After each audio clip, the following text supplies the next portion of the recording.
Mesdames et messieurs, bonsoir et bienvenue dans ce journal. Le nouveau président élu de Guinée-Bissau est arrivé en début de soirée à Bamako pour une visite d'amitié et de travail de 48 heures. À sa descente d'avion, il a été accueilli par le Premier ministre Moussa Mara. Ensuite, le nouveau chef d'État bissau-guinéen s'est rendu à la résidence du président de la République, Ibrahim Boubacar Keïta. Les deux personnalités réaffirment leur volonté à renforcer et à dynamiser la coopération bilatérale entre les deux pays. Nous y reviendrons dans nos éditions de demain avec Bourama Traoré. Et ce communiqué du gouvernement de la République du Mali, le gouvernement de la République du Mali condamne fermement l'attentat lâche et criminel à la voiture piégée perpétré ce mercredi 11 juin 2014 à Aguelhok et en fait des morts et des blessés parmi les soldats tchadiens et maliens présents dans cette localité du Mali. En cette douloureuse circonstance, le gouvernement adresse ses condoléances émues au gouvernement frère du Tchad et à la MINUSMA et aux familles tchadiennes et maliennes des élus disparus, arrachés si brutalement à notre affection en mission de paix et de sécurité dans notre pays. Il formule des vœux de prompt rétablissement aux blessés. Le gouvernement du Mali reste déterminé à œuvrer avec ses partenaires pour poursuivre et traduire en justice les auteurs et les complices de ces crimes ignobles. Le gouvernement du Mali renouvelle son engagement avec l'appui de la communauté internationale à poursuivre la lutte contre le terrorisme et le crime organisé. Atelier sur la transparence et l'accès à l'information dans la gestion des affaires publiques.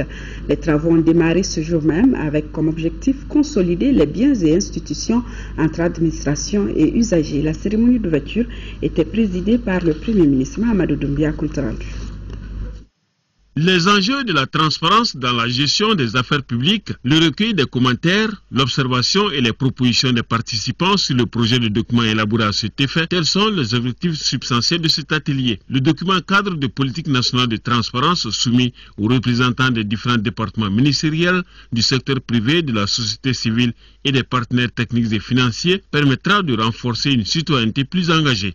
La transparence et l'ouverture, sans être des panacées, peuvent largement y contribuer en créant le cadre d'une bonne participation et d'une citoyenneté plus engagée et réellement constructive parce que bien informée et se sentant écoutée. Des expériences existent. On peut citer la loi sur les relations administration-usagers, le budget citoyen, les restitutions de comptes administratifs dans les communes et j'en passe. Au dire de l'ambassadeur Martin Brothers, le Royaume des Pays-Bas soutient cet atelier qui renforce le droit à l'information, la construction d'une opinion publique responsable et une société civile qui joue un rôle de contre-pouvoir. Pour le Premier ministre en matière de transparence, la souveraineté appartient au peuple et le gouvernement a l'obligation de rendre compte. La transparence est également un engagement du gouvernement à travers le plan d'action gouvernemental qui fixe les grands principes qui doivent guider l'action publique, à savoir une éthique de la responsabilité exigeant de tout détenteur de charges publiques, un comportement exemplaire réhabilitant le travail et le mérite, une exigence de qualité et d'accessibilité du plus grand nombre aux services publics, la participation de tous les citoyens à travers le renforcement des institutions démocratiques. Une restitution des résultats de l'atelier en plénière accompagnée de la synthèse du document final sur la transparence mettront fin à cet atelier. L'espace démocratique s'élargit à l'Assemblée nationale avec aujourd'hui les questions d'actualité au Premier ministre et aux membres du gouvernement. Au centre des échanges, l'insécurité grandissante dans les villes et campagnes ainsi que la pénurie de cartes d'identité et de passeports. Mamari Kone. En application des dispositions de l'article 91 du règlement intérieur du Parlement, Moussa Mara et le général Sada Samake sont venus échanger avec les élus de la nation autour de deux préoccupations du moment, à savoir l'insécurité grandissante dans les villes et campagnes et la pénurie de cartes d'identité et de passeports. Dans un débat direct et franc, le gouvernement a répondu sans détour aux préoccupations soulevées. Premier centre d'intérêt de l'exercice, les braquages, vols à main armée, enlèvement des motos, entre autres. Sur le premier point, Le ministre de la Sécurité a reconnu les efforts consentis par les forces de sécurité malgré la faiblesse des moyens mis à leur disposition. Que chaque fois qu'il y a eu braquage ou enlèvement de moto, il faut avoir le courage de le dire, la police a pu rattraper les bandits. Ça, je donne cette assurance. Et le dernier en date, c'est un groupe de Nigérians qui opérait dans le secteur de la Bank of Africa et qui opérait même de plein jour. Ils attendent que les gens sortent des banques, ils jettent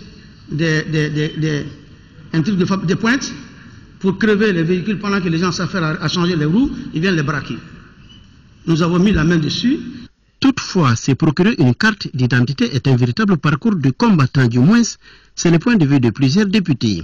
Le ministre de l'Intérieur s'en explique. La seule explication pour la pénurie de cartes d'identité et de passeports réside dans la faiblesse de notre dotation budgétaire. Pour une population de demandeurs, je vais parler de carte d'identité nationale, de carte d'identité consulaire et de passeports estimés à peu près à 5 millions, de 5 à 8 millions. Nous avons une dotation budgétaire de 700 000 en carte d'identité nationale, de 78 000 en carte d'identité consulaire et de 100 000 en passeport. En tous les cas, dira le ministre, des dispositions sont prises pour mettre fin à la fraude et à toutes les tracasseries liées à l'obtention de ces documents administratifs. Nous avons constaté, aussi bien au niveau de la police, de la gendarmerie, de certaines préfectures, des agents qui se livrent à une fraude déguisée. Et d'abord, les mesures prises au niveau interne. Nous avons activé les structures de contrôle, d'inspection. Il faut que les agents sur le terrain soient constamment contrôlés et suivis. La deuxième mesure, il faut la sensibilisation, aussi bien de ceux qui délivrent les passeports que les demandeurs. Et troisième mesure, les sanctions. Aujourd'hui, je peux attester qu'il y a au moins, je ne vais pas donner le chiffre, mais plusieurs policiers et gendarmes ont été sanctionnés parce qu'ils ont été pris sur le fait. L'augmentation très prochaine du budget consacré à la confection des cartes d'identité et la mise en circulation très prochaine du nouveau passeport biométrique permettront sans doute de mieux sécuriser ces documents administratifs. Par rapport aux pièces d'identité, nous sommes en train d'évoluer progressivement en augmentant les dotations budgétaires sur ce segment-là. Et notre objectif, c'est d'arriver assez rapidement à réaliser 1 200 000 cartes d'identité contre 700 000 cette année. Je pense que d'ici 2015-2016, on arrivera à ces résultats et ça résorbera une grande partie des insuffisances en la matière. Nous allons faire des passeports biométriques avec des puces infalsifiables et pas aucune possibilité d'intervention pour son établissement. Personne ne peut intervenir, même le ministre ne peut pas intervenir pour l'établissement de ce passeport. Nous avons verrouillé et ce passeport serait unique avec un numéro d'identification unique pour tout le monde. Et vous allez, je m'excuse, hein, il faut qu'on revienne à une gestion correcte de nos documents administratifs. En outre, les élus de la nation ont voulu avoir des éclairages sur l'attaque du domicile de l'ancien président Alpha Omar Konaré. Qu'est-ce qui s'est passé en réalité? C'est une bande de voleurs qui opéraient, qui étaient à la recherche de fils électriques, des fils qui sont recherchés. Ils se sont organisés et ils ne savaient même pas que c'était le domicile du président. Ils ont vu un mur, il y avait un premier guetteur qui est monté sur le mur. C'est lui qui était là pour alerter les autres. Quand ils ont commencé à couper le fil à apparemment 1 km avant d'arriver au domicile, une partie de la résidence a été dans l'obscurité. Le chef de poste qui était là-bas, il pensait à une coupure. Mais quand il a vu que l'autre partie, là où il y a la résidence principale, était éclairée, il a réveillé ses hommes et il a commencé à les positionner. C'est quand une des sentinelles était en train d'aller se placer, il ne savait pas que le guetteur était là-haut, mais lui, il a vu la sentinelle venir. Et dans la précipitation, il pensait que cette dernière était venue pour lui. Il a tiré sur lui avec un fusil de fabrication artisanale. Et il a raté la sentinelle. Et immédiatement, en bon soldat, il a riposté. Et la rafale l'a pris en pleine poitrine. Il est tombé. Et les autres sont partis. Moi, je me suis transporté immédiatement sur les lieux. J'ai rencontré l'épouse de l'ancien chef de l'État. Je suis venu avec les officiers enquêteurs. Déjà la veille, la gendarmerie a fait son travail. Et nous pouvons être à mesure de vous dire qu'aujourd'hui, tous ceux qui ont opéré sont au niveau de la justice aujourd'hui. C'est une bande de voleurs qui écumaient la ville sur la route de Kati et ailleurs. Malheureusement, cette fois-ci, ils sont tombés sur le domicile du ancien président. Déjà dans ses premiers propos à cette séance de questions d'actualité, le Premier ministre a déclaré que la présence remarquée de nombreux groupes armés dans les régions du nord de notre pays ne favorise pas dans l'immédiat la restauration de la sécurité dans cette partie. Nous sommes en train de travailler avec la MINUSMA pour organiser la réunion du comité technique de suivi des accords de Ouagadougou. Et à l'occasion de cette réunion du comité technique de suivi des accords de Ouagadougou, nous allons nous évertuer à obtenir que les groupes armés reviennent à la position qu'ils occupaient au 17 mai dernier. Et position de pré-cantonnement pour que les forces armées ou les forces de la MINUSMA puissent occuper les positions actuellement occupées par les groupes armés et concourir à la restauration de la sécurité, qui de toute façon, je pense, sera une sécurité relative, parce qu'il y a beaucoup de groupes armés, il y a beaucoup d'hommes en armes sur cette partie de notre territoire qui ne répondent pas forcément d'un groupe armé identifié. Donc c'est cette action que nous comptons mettre en œuvre pour obtenir au moins une stabilisation de la zone, en attendant que des pourparlers inclusifs, intermaliens, puissent nous permettre d'obtenir des accords de paix qui seuls garantiront à notre entendement une paix durable. Cette séance de questions d'actualité aura permis au maximum de Maliens d'avoir des informations de première main sur le dispositif sécuritaire et les mesures d'accès aux documents administratifs comme la carte d'identité et le passeport. Les débats ont duré environ 2h30 minutes. Les élus de la nation, dans leur majorité, apprécient cette initiative de questions d'actualité. À la fin des débats, notre reporter a approché quelques-uns que je vous propose d'écouter. Les différentes réponses m'ont donné satisfaction parce que c'est un premier exercice déjà, un premier exercice de questions d'actualité introduit dans le règlement intérieur de notre Assemblée nationale. Donc le premier exercice, vraiment, le ministre a bien répondu. Par rapport à la pénurie de la carte d'identité et au passeport, je crois que c'était les réponses justes parce que ce qu'il a dit, c'est l'insuffisance de la dotation budgétaire. Donc on ne peut plus rien dire par rapport à ça. Mais sinon, la réalité, il y avait d'autres raisons en dessous qui font que vraiment ceux qui sont chargés de ça retiennent donc, les cartes pour pouvoir gagner après. Mais quand le ministre dit publiquement, officiellement, que c'est l'insuffisance de la dotation budgétaire, bon, on ne peut que se remettre à ça. Mais il a jugé nécessaire de corriger le tir. La lecture que j'en fais, c'est que globalement, elle est positive. Les députés ont posé beaucoup de questions pour lesquelles ils ont eu des réponses, même si on ne peut pas dire que toutes les réponses sont satisfaisantes. Mais je pense que ça fait du bien aux Maliens, parce que ça leur a permis de savoir qu'en tant que représentants, nous avons quand même eu le réflexe de poser un problème qui est un problème récurrent et qui est un problème qui les concerne au premier chef. Le Mali a besoin de sécurité. Les Maliens ont besoin de sécurité. Tous les députés ont parlé du problème aussi des cartes d'identité. Parce que quelque part, des fois, on dit que les cartes d'identité coûtent 10 000, on dit à d'autres que ça coûte 5 000. Il y a un député qui a posé la question au Premier ministre et le ministre de la Sécurité a répondu en disant que la carte d'identité coûte 1 700 francs CFA. Donc ça, c'est vraiment des questions très importantes. Et au-delà, moi, j'ai eu à poser une question importante. C'est celle des écoutes téléphoniques. Parce que ça aussi, c'est une insécurité.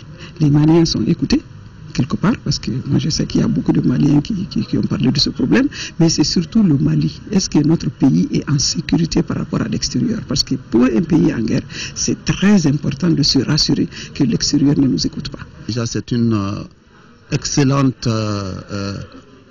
chose, parce que tout simplement, ça permet d'instaurer le dialogue entre le Parlement et l'exécutif. Le sujet que nous avons débattu aujourd'hui, qui concernait l'insécurité grandissante dans les villes et les campagnes et la pénurie des cartes d'identité et des passeports, des questions pertinentes ont été posées et nous avons compris dans les réponses données par le gouvernement qu'encore il y a beaucoup de choses qui restent à faire. Parce que d'abord, les moyens ne suffisent pas aujourd'hui pour sécuriser l'ensemble malien. Et vraiment, concernant également les passeports, la pénurie existe. Et nous avons compris que le gouvernement va prendre quelques mesures pour essayer d'endiguer en fait ces différents problèmes. Donc nous sommes satisfaits du débat parce que c'est démocratique et républicain. Mais nous restons encore sur notre faim parce qu'il ne nous a pas été dit clairement dans une date précise que ces problèmes qui ont été soulevés trouveront leur solution. Nous poursuivons avec ce communiqué. Le ministre de l'Intérieur et de la Sécurité, le général Sada Samake, convie les responsables des partis politiques à une séance de travail qui se tiendra vendredi 13 juin à partir de 9h dans la salle de conférence du gouvernorat du district de Bamako. Ordre du jour, examen des mesures consensuelles à arrêter en vue de l'organisation des élections communales, locales et régionales de 2014. La Belgique accorde plus d'1 milliard de francs CFA à notre pays pour la gestion des déchets solides dans la région de Sikasso. Ce fonds devra contribuer à l'amélioration du cadre de vie des populations de la région. La convention a été signée cet après-midi au ministère des Affaires étrangères et de la coopération internationale. Ramata Konati. Cet accord de financement concerne le traitement des déchets solides dans la région de Sikasso. Le bénéficiaire est particulièrement le projet intitulé « Consolidation de la filière transformation et gestion des déchets solides de Sikasso » Confides. Notre contribution concerne un appui de un peu plus que 1 milliard de francs CFA, donc c'est considérable. C'est quelque part un nouveau début quand même, c'est le premier projet qu'on signe après le petit ralentissement, si je peux dire ainsi, pour un programme réussi de ramassage et de traitement des déchets. Il faut bien sûr la conscientisation, la mobilisation de tous les citadins. Et c'est ce qui vise ce projet. C'est un réel partenariat. Une collaboration intense entre la mairie de Sikasso, les acteurs publics et privés impliqués dans la gestion des déchets solides. Cette convention qui est extrêmement importante pour notre pays va sérieusement aider dans le domaine de l'amélioration de l'assainissement et du cadre de vie dans une localité qui est extrêmement importante pour le pays, étant une des plus peuplées du pays. C'est dire donc que cet accord Belgique-Mali pourra résoudre en partie les problèmes liés au traitement des déchets solides en 3e région. La revue du portefeuille des opérations financées par la Banque africaine de développement au Mali a eu lieu aujourd'hui dans notre capitale. Cet exercice s'inscrit dans un cadre de suivi et d'amélioration de l'exécution des opérations de la BAD au Mali. Rachel Tessougué, compte rendu. 134 milliards de francs CFA, c'est le montant prévu par la Banque africaine de développement pour le financement de 11 projets au Mali, avec un taux de décaissement d'environ 60%. Cette revue devrait permettre de faire l'état d'avancement des projets en cours et de faire des recommandations pour combler d'éventuelles lacunes. La session technique donnait l'occasion de mener des discussions franches et approfondies sur la mise en œuvre de chaque projet, de tirer des enseignements globaux, d'échanger sur les expériences et les bonnes pratiques et d'arriver à un plan d'action d'amélioration de la performance du portefeuille. Le ministre de l'Industrie et de la Promotion des Investissements a rappelé l'importance de la revue biannuelle du portefeuille des projets financés par la BAD. Depuis quelques années, cet exercice a permis l'amélioration de la performance de notre portefeuille en termes de taux de décaissement et en termes de vitesse d'exécution des projets approuvés. Cette amélioration de la performance de notre portefeuille s'est traduite par une augmentation très sensible de l'allocation en ressources financières mises à la disposition du Mali et le financement supplémentaire de projets. Je voudrais vous assurer de toute la reconnaissance du gouvernement de la République du Mali, de sa disponibilité et de son engagement pour la réussite de notre exercice commun qui serait participatif afin d'atteindre les objectifs que nous lui assignons. La BAD entamera très prochainement des discussions avec le gouvernement, le secteur privé et la société civile sur les orientations stratégiques et les domaines d'intervention prioritaires pour la période 2015-2019. Atelier sectoriel de l'étude de diagnostic pour l'intégration du commerce EDIC sur les contraintes de la chaîne logistique par le ministère du Commerce. Il concerne les agents des douanes et du transit. Daura Sidiki Diarra. 10 ans après le démarrage du cadre intégré du commerce au Mali, il est apparu opportun d'actualiser l'étude diagnostique pour l'intégration de cette filière sur les contraintes de la chaîne logistique du commerce et transit dans notre pays. L'étude diagnostique sur l'intégration du commerce est destinée à évaluer la compétitivité de l'économie et des secteurs qui contribuent au développement du commerce entre le Mali et le reste du monde. L'EDIC fournit une plateforme commune permettant au gouvernement, à la société civile et au secteur privé, ainsi qu'aux partenaires de développement, de s'approprier la stratégie suivie en matière de commerce et de développement. La première EDIC a été réalisée en 2004 au Mali, sous la conduite de la Banque mondiale. La matrice d'action de l'EDIC, élaborée en 2004, a retenu des mesures dont certaines ont été déclinées en projets de développement. Il s'agit, entre autres, du projet d'appui à l'amélioration de la qualité des mangues, du projet d'appui à l'industrie culturelle, du projet de confiture de mangue de Yanfouila, du projet gomme arabique. Tous ces projets ont été initiés par l'unité de mise en œuvre du cadre intégré OMOSI, que je tiens personnellement à féliciter et à encourager pour le travail accompli. Au cours de cette journée, il s'agit là, à travers les différents volets de l'EDIC, d'analyser avec les principaux acteurs les contraintes que connaît le Mali dans le cadre de son intégration à l'économie mondiale. Il est également question d'identifier les besoins d'assistance technique en matière de commerce. Sur le plan institutionnel, l'Agence de promotion des exportations du Mali, Apex Mali, dont la création a été recommandée par l'EDIC, a été mise en place et est aujourd'hui opérationnelle. Dans le cadre de l'actualisation de l'EDIC, il est prévu la tenue d'ateliers sectoriels et d'un atelier national de validation. Le rapport met en évidence les insuffisances du cadre institutionnel caractérisé par la multiplicité et la duplicité des procédures de transit, la prolifération des points de contrôle le long des axes routiers. Et sur la base des prix fournisseurs du mois de juin 2014, les prix indicatifs plafonds à la pompe des produits pétroliers sont fixés comme suit et applicables à compter du jeudi 12 juin 2014. Supercarburant sans plomb 776, pétrole lampant 571, gaz oil 681, distillate diesel oil 681, fuel oil 180, 490, jet A1 libre. Il faut noter que le prix subventionné du kilogramme de gaz butane est de 584 francs. Par conséquent, le prix de vente de la bouteille de 2,75 kg est de 1605 francs CFA et celui de la bouteille de 6 kg est de 3500 francs CFA. Quant au prix non subventionné du kilogramme de gaz butane, il est de 909 francs CFA. C'est le Mali qui accueille la mise en place de la commission tripartite Mali-Niger au commissariat aux réfugiés. Il fait suite à une rencontre tenue à Niamey le mois dernier. La commission aura pour mission d'assister les réfugiés maliens du Niger afin de faciliter leur retour au pays. Nyanyalou Traoré.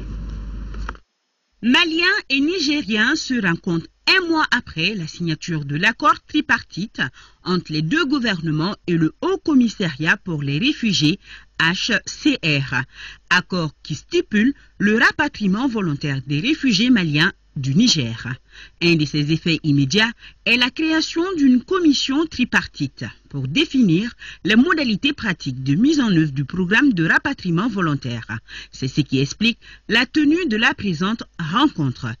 Cette commission s'attelera à organiser le rapatriement formalisé conformément à la volonté des 10 réfugiés et aux clauses de l'accord tripartite. Monsieur le Président de la République, M. Issou Mamadou, a bien instruit le ministère en charge en tout cas des réfugiés de prendre toutes les dispositions pour qu'en tout cas nos frères maliens qui vivent au Niger sentent qu'ils sont au Mali, au Niger. Et ceci est un engagement que je voudrais retirer ici, comme on l'a toujours fait avec les différentes missions qui ont eu à venir au Niger. Beaucoup de dispositions sont prises pour permettre effectivement que ces frères reviennent dans leur terroir d'attache, Et nous allons continuer toujours avec l'appui du HCR. Le Haut Commissariat pour les réfugiés, HCR, se réjouit de la mise en place de la dite commission. D'après son représentant, l'accompagnement de l'organisme ne fera pas défaut. Une fois qu'elle est mise en place, cette commission technique, elle va se réunir régulièrement, tantôt à Bamako, tantôt à Niamey, tantôt même à la frontière, pour discuter justement de l'amélioration des dispositions ou d'un manquement, pour que les deux gouvernements et le HCR se mettent à jour par rapport aux droits des réfugiés ou des rapatriés qui rentrent chez eux. Signalons que depuis 2012, le Niger abrite environ 50 000 réfugiés maliens. Courant 2013, on a enregistré de timides retours compte tenu de la situation qui prévaut toujours au nord du Mali.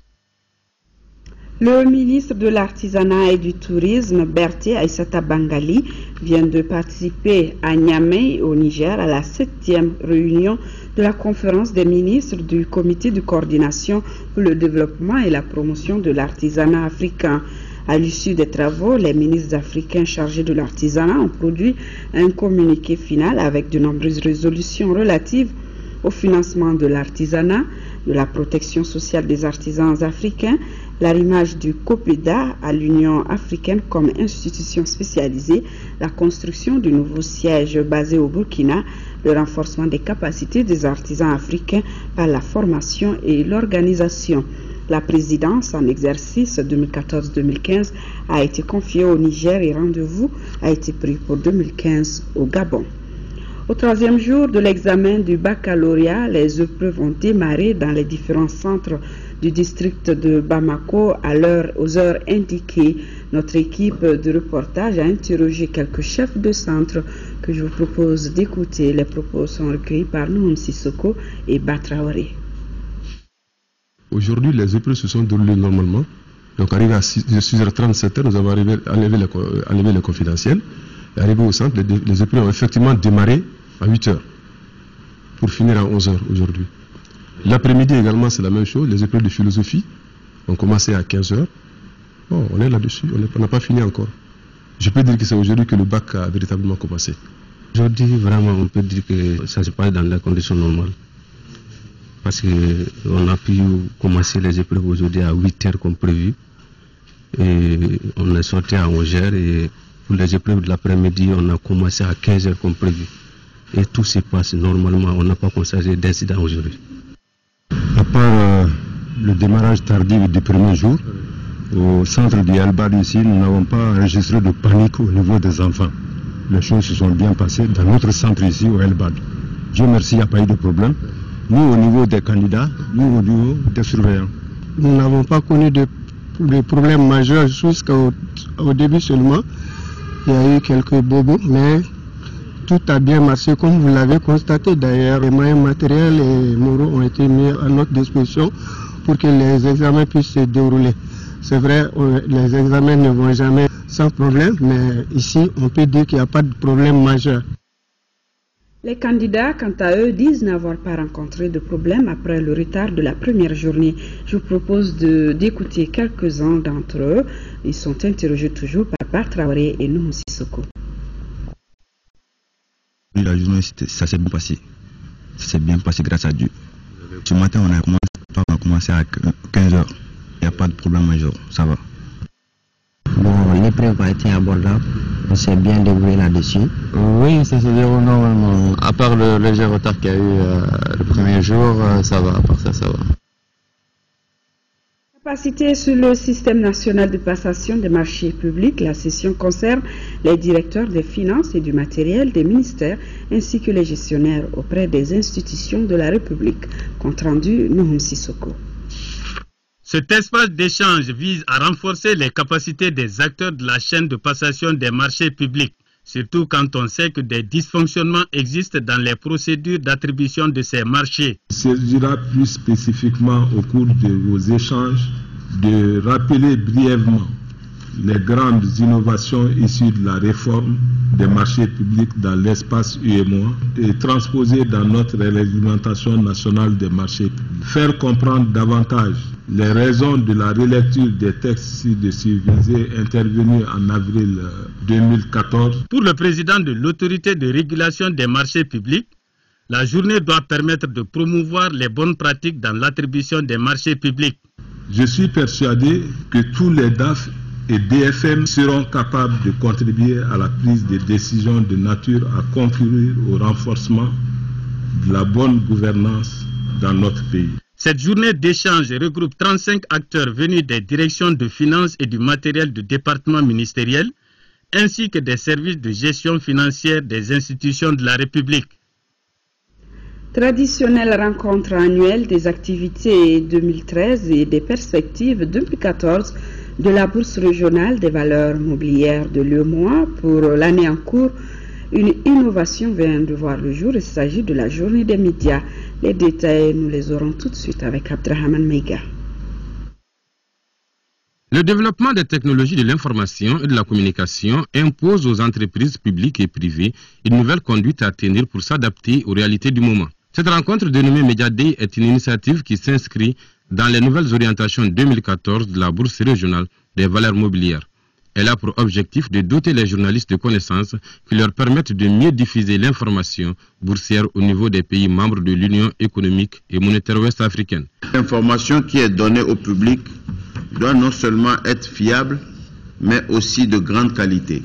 À travers cette rencontre de Bamako, la Bourse régionale des valeurs mobilières veut accroître sa visibilité régionale et internationale. L'un des défis majeurs d'une bourse est de veiller constamment à une bonne diffusion de l'information disponible sur les sociétés cotées aux investisseurs. Ce Media Day de Bamako a été l'occasion pour les responsables de la Bourse régionale des valeurs mobilières de présenter à l'assistance quelques résultats obtenus en 2013. Ces présentations ont été suivies par des questions-réponses qui ont permis aux invités de mesurer les performances réalisées et les perspectives 2014 de la BRVM. Le directeur des opérations du Bureau des Nations Unies pour la coordination des affaires humanitaires vient de boucler une visite de 4 jours dans notre pays. Il a rencontré la presse pour faire le point de sa mission. Le compte-rendu de Mamour Sidibé. John King a tout d'abord évoqué sa rencontre avec les membres du gouvernement du Mali, cela pour s'enquérir de la situation humanitaire du pays et discuter d'une réponse aux nombreux défis identifiés. Cette visite a été aussi l'occasion pour M. King d'exprimer sa solidarité et celle des Nations Unies envers le Mali en ces temps critiques. Si au sud du Mali, le directeur a rencontré en plus des membres du gouvernement, les acteurs humanitaires et les organisations de développement, à Gao et Menaka en revanche, les personnes déplacées, les organisations des femmes, le MNLA et le gouverneur ont été concernés. À Menaka, John King a constaté qu'il y a eu beaucoup de violences sur les femmes. Elles souffrent du manque d'accès aux services sociaux de base. Dans cette ville, les responsables du MNLA souhaitent participer à la réalisation d'une paix durable, ce qui fera dire au directeur de traduire les mots en actes. Autre constat du directeur, c'est l'existence d'un demi-million d'enfants qui souffrent de malnutrition aiguë au Mali, dont 85% sont du Sud.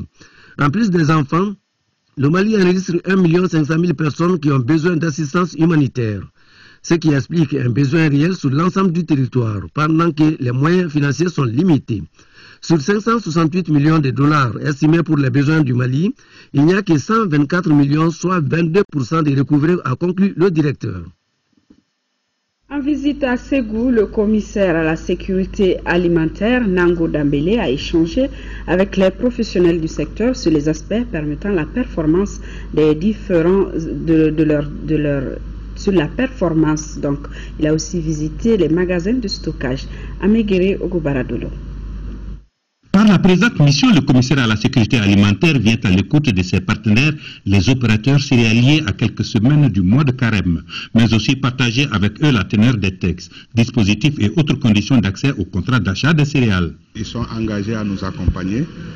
Bon, ils ont fait cas de certains problèmes à leur niveau, notamment le retard dans le paiement des contrats quand ils livrent les céréales. effectivement c'est un problème assez sérieux parce que chaque retard, ils ont des pénalités au niveau des banques. L'autre temps fort de cette tournée a consisté à faire l'état des lieux quant aux infrastructures, équipements et niveau d'approvisionnement de l'Office des produits agricoles du Mali. Il faudrait que les opérateurs se spécialisent davantage dans les céréales. Et cela va nous permettre de circonscrire la liste, n'est-ce pas, des partenaires avec lesquels nous intervenons dans le cadre des achats. Je suis très agréablement surpris par la bonne tenue des magasins. Et vous avez vu vous-même, les stocks sont bien entreposés, bien traités et c'est des stocks sains. Le commissaire à la sécurité alimentaire va de ce goût, quasi satisfait de ce qu'il a vu et entendu. Le village de Ntahaka, commune rurale de Ntilit, région de Gao, a abrité le lancement des activités du projet sécurité alimentaire. Durant 9 mois, les populations des régions de Gao, Kidal, procéderont au surcreusement des mares, à la réhabilitation des écoles, à la clôture des CESCOM, au maraîchage et à bien d'autres travaux d'intérêt commun de Gao. Le compte rendu de Aliou Idrissa Maïga. Ce projet sécurité alimentaire d'Enda Mali a pour objectif de venir en aide aux couches les plus vulnérables des communes rurales de Gao et de Kidal. La sécurité alimentaire va se faire à travers le cash for work. Le cash for work, c'est en français argent contre travail. La population va travailler et au retour, on doit leur donner quelque chose qui peut subvenir à certains de leurs besoins quotidiens. Les groupes cibles de ce projet, il y en a 2. Il y a les bénéficiaires directs qui sont les couches les plus vulnérables et les bénéficiaires indirects, l'ensemble de toute la population est répartie entre les différents ménages. Toutes ces actions doivent être renforcées par des infrastructures d'eau potable qui manquent à la population. Les actions qui sont au bénéfice de la commune d'une façon générale, ce sont ces actions-là qui méritent d'être renforcées et exécutées. C'est-à-dire les surcreusements des mares, ça ne rentre pas dans la poche d'une personne. C'est tout le monde qui en bénéficie, c'est l'écosystème qui en bénéficie. Les sites qu'on a choisis, là, vraiment, il y a tellement des animaux, il y a des écoles là-bas, il y a des marchés même là-bas, qui avant, voilà, ils ont des problèmes d'eau, mais aujourd'hui on pense que vraiment, ça va changer quoi. Les responsables d'Enda Mali pensent que d'autres projets sont envisageables à Ntahaka vu l'engagement de la population de cette localité. Je vous le disais dans les titres, vous le savez d'ailleurs déjà, la Coupe du Monde 2014 est officiellement lancée avec ce match Brésil-Croatie que vous venez de suivre sur nos antennes. La compétition se poursuivra jusqu'au 13 juillet, soit un mois de compétition. 30 pays répartis en 8 poules prennent part à cette grande messe du football. Et nous recevons sur ce plateau Khalifa Naman Traoré. Il est le responsable du desk sport de la télévision nationale. Bonsoir Khalifa. Bonsoir Aïssata. Et cette soirée sportive, elle commence bien? Oui, elle commence bien puisque c'est le début quand même d'une grande aventure. La Coupe du Monde de football, vous le savez, ça fait partie des événements les plus médiatisés du monde avec les Jeux Olympiques. Effectivement. Et ma première question, c'est d'abord, si vous pouvez nous dire, qu'est-ce que ça représente la Coupe du Monde de football? La Coupe du Monde de football, c'est une fête. C'est la fête du football, c'est la fête du sport, puisque dans tous les pays du monde, on joue au football aujourd'hui. Même les pays en guerre, on voit que tout le monde joue au football. Et là, c'est que la Fédération internationale de football a compris. Et là, avec la Coupe du Monde de football, c'est tous les pays presque qui participent aux éliminatoires. Et au finish, on se retrouve à 32 pour la phase finale. Oui, nous avons tous suivi en direct la cérémonie officielle de lancement et aussi le premier match, Brésil-Croatie. Qu'est-ce que vous avez à dire sur ce premier? Oui, Brésil-Croatie, vous avez vu avec cette cérémonie d'ouverture riche en couleurs, également ce match quand même un rebondissement. On a vu les Croates qui sont parvenus à marquer et dès la 11e minute, c'est vrai, c'est un but contre son camp de Marcelo. Également, voilà, on voit d'ailleurs ce but de Marcelo, également donc cette égalisation de Neymar qui a démontré quand même qu'il reste un très grand joueur, puisque Neymar quand même il fait partie des stars incontestées de cette phase finale de la Coupe du Monde de football. Mais il y a ces hicks dès le départ de cette Coupe du Monde, puisqu'il y a un penalty polémique qui fait déjà polémique, et l'arbitrage qui vient au devant de la scène avec ce penalty accordé au Brésil par cet arbitre japonais, et ensuite le Brésil qui va gagner, Neymar qui va marquer son deuxième but ici. On va voir ce penalty sur penalty quand même dont on va parler durant toute cette compétition et pourquoi pas après, puisque ça a changé complètement le cours du jeu. Mais au moment où les Croates avaient une ascendance, commencé à avoir une ascendance sur le jeu, les Brésiliens sont parvenus à marquer le troisième but. Et au départ de l'action, on voit également qu'il y a une faute de Ramirez sur Ivan Rakitic et Oscar qui marque le but. 3-1, le Brésil gagne son premier match et le Brésil réussit son entrée en matière. Khalifa, j'ai une curiosité personnelle. Je me demande où se trouvent Ronaldinho et Kaka. Ronaldinho et Kaka, tout simplement, l'entraîneur n'a pas voulu les sélectionner. Il a misé sur des joueurs plus jeunes. Vous savez, Ronaldinho et Kaka, quand même en 2002, oui, ils étaient les artisans du sacre du Brésil. C'était avec ces mêmes entraîneurs, Luis Felipe Scolari. Et cette année, il a décidé de se passer de Ronaldinho et Kaka. Et l'Afrique est représentée aussi par 5 pays. Quelles sont leurs chances à ce mondial selon vous? Oui, 5 pays, je les cite. Il y a le Cameroun, il y a le Nigeria, le Ghana, la Côte d'Ivoire et l'Algérie. Leur chance, c'est de faire mieux que lors des 3 éditions où un pays africain est parvenu à se hisser en quart de finale. D'abord en 90, le Cameroun a joué en quart de finale, éliminé par l'Angleterre. Également en 2002, on a vu le Sénégal éliminé par la Turquie, in extremis en quart de finale, et tout récemment en 2010. Le Ghana, comment, avec Luis Suarez qui arrête une balle en toute fin de partie. Le Ghana est éliminé en quart de finale. Donc il s'agit d'abord pour ces 5 représentants de s'extirper de ces poules, ce qui n'est pas chose aisée, parce que, et prenons le Ghana par exemple, qui se trouve dans un groupe où il y a l'Allemagne et le Portugal, c'est pas facile. Donc ils peuvent le faire. Et également le Nigeria avec l'Argentine, la Bosnie, c'est également difficile, mais tout est possible en matière de football. Donc premier objectif, il s'agit de passer le premier tour. Ensuite, le reste, ça c'est des matchs couperés. Et c'est ici en demi-finale. En ce moment, ce serait une performance. Et à ce stade de la compétition, peut-on déjà faire des pronostics personnels, certainement? Bon, les pronostics, c'est pratiquement les mêmes. Vous savez, à chaque grande compétition, les spécialistes essayent de calculer par-ci, par-là. Le favori potentiel, c'est le Brésil. Le Brésil, il reste toujours le Brésil. C'est le pays qui a disputé cette finale et gagné 5 trophées, perdu 2 en 50 et en 98. 50, c'était à domicile. Il y a également l'Espagne qui vient avec le trophée, qui est championne en titre. L'Allemagne qui est toujours là, toujours qui passe le premier tour. Ces dernières années, on a vu en 2010, l'Allemagne était 3e, en 2006 3e également, en 2002 finaliste. Il y a l'Allemagne, Espagne, Pays-Bas, l'Argentine avec Lionel Messi, que vous admirez. Et ensuite, il y a bien d'autres pays, quand même l'Uruguay qui a remporté un trophée au Brésil, la France, qui a son mot à dire avec un entraîneur comme Didier Deschamps. Donc, tout à fait, moi je souhaiterais quand même une finale Sud-Amérique-Europe plus qu'une finale totalement sud-américaine. Oui, une finale Sud-Amérique-Europe, mais quand même il y a une habitude qui s'est installée. Un pays européen n'a jamais gagné sur le continent américain. Donc c'est un défi pour les pays européens aussi. Ok, nous allons donc la première question, ou disons éclairer un peu plus les Maliens sur le programme de cette Coupe du Monde à la télévision nationale. Oui, c'est 64 matchs à Issata, 64 matchs, on a déjà donné le premier, 64 matchs sur la télévision nationale, donc tous les matchs seront intégralement diffusés. C'est vrai, il y aura des matchs en différé compte tenu de la simultanéité avec laquelle certaines rencontres seront données. Donc 64 matchs à la télévision nationale, c'est un fait, avec le plateau de la Coupe du Monde. Également, il y a le journal de la Coupe du Monde qui sera diffusé à midi, donc avec, voilà, c'est ce qui est consacré pour cette Coupe du Monde de football. En tout cas, merci beaucoup pour ces éclairages, Khalifa. Et nous vous souhaitons à tous et à nous-mêmes un très bon mois de football. Oui, très bon mois. Et si vous demandez votre pronostic? Moi, je vois Brésil-Allemagne. En finale? Et qui va gagner? Oui. Je sais que c'est le Brésil, mais j'aime bien les Allemands. Ils sont bien défensifs. Ouais.